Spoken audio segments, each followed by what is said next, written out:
Hello po sa ating lahat. Welcome back to my channel. This Lasso po. At ngayon ay namimitas na po ako ng gulay sa aking mini garden. At magluluto po tayo ng gulay para may sabaw po tayo.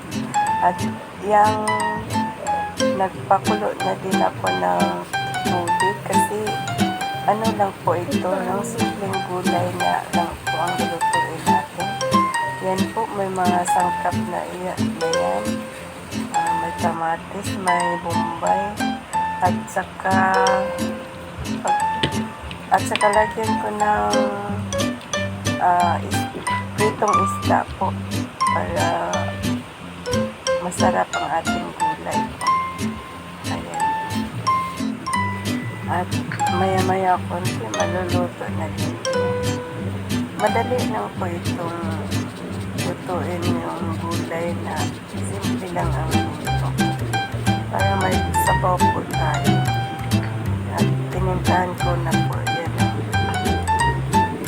pangpalasa po. Ayan, nilalagay ko na po yung talbos ng kamote at maya-maya yung malunggay naman po.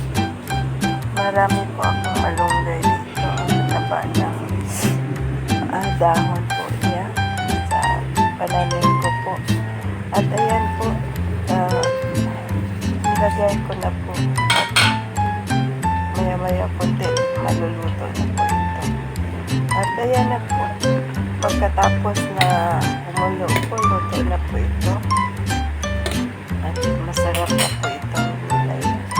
At salamat po sa inyong panonood.